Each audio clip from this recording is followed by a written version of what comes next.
Hi, Jonathan. Hey, how's it going? Good, thanks. Welcome to the Sultan Lake Christmas Corner. Yeah, thanks. Very nice. Beautiful. I have a question for you. Now, you grew up in the Holy Land. What impact does it have when you celebrate Christmas here, having lived in the place where it all happened? Well, living there, it's just a lot different because the majority of people don't celebrate Christmas. I grew up in a Jewish neighborhood in Jerusalem. And then, other than that, besides Jewish people, it's also Muslims. So Christians are a minority, so you don't have the same, I guess, commercialization of it. Here in North America, in Canada, it's just really, Christmas is everywhere. Everything's decorated. It's a somewhat liturgical culture. They like the colors at Christmas, even if they celebrate it for different reasons. But there, it seems that if you do celebrate Christmas, you know what the point is. You know what the center is, which is the birth of our Lord. God becoming man. So, my parents live, just a couple miles from Bethlehem. And within a 5-minute walk from their house, we were able to look over the shepherd's fields. And in fact, last year, we sang Christmas carols, overlooking Bethlehem. So Wow. just had a great time and a lot of great experiences doing Christmas there. So what are some favorite childhood memories of yours from Christmases past in Jerusalem? Yeah. Well, it's easy to think about the superficial things like, when my dad surprised us with a ping pong table in our loft. So that was really cool when I was like 8 years old. I just like just about every year. It's kind of the same in many ways. The way we do Christmas in the home. Christmas Eve, opening gifts. Christmas morning, my dad reading from the Gospels, and then opening gifts and just sharing good time together. And even though as adults now, when I lived in Jerusalem up until now, we didn't live with our parents. My brothers and myself, we all had our respective apartments.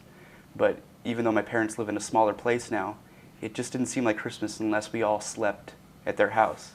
So we'd all squeeze in, take up space on the couches, and we didn't care that it was packed, but that's what Christmas felt like, waking up at mom and dad's house.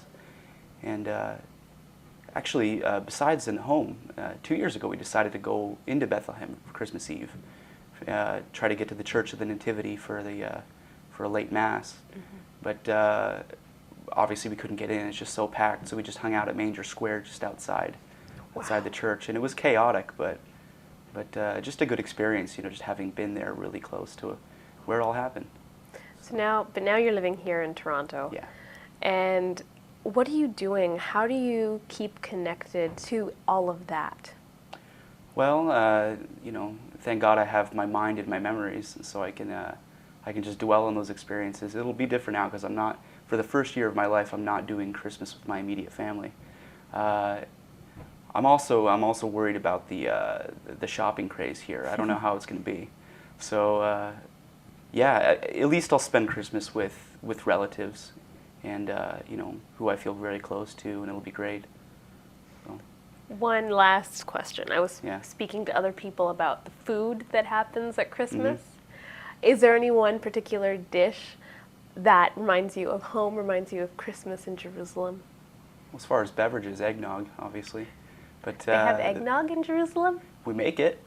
We make it. So it's delicious. And so the food, yeah, I guess it's very similar, I guess, to a Thanksgiving meal where we have a turkey and all these different crazy dishes that make me want to take an afternoon nap. So basically, at the end of Christmas Day, we're all just pooped. We're not. We no longer interact with one another. We just sort of find a bedroom with a bed and just nap.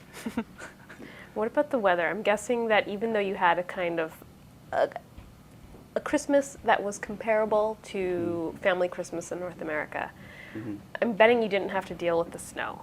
No. Although it does snow maybe 1 or 2 days a year sometimes in Jerusalem, it doesn't really stick. I don't think I can recall one snowy Christmas. Maybe it does lack a bit of the charm of the snow, of how we understand Christmas in North America. But no, not that experience. Well, but I think there's a lot of people watching this who would love to have your experience of hanging out at Manger Square on Christmas Eve. I'm definitely grateful, and I don't feel like I missed out on anything over here, but it's still very beautiful here. Yeah. Well, thank you for sharing with us about Christmas in Jerusalem, and Yeah. Merry Christmas. Merry Christmas.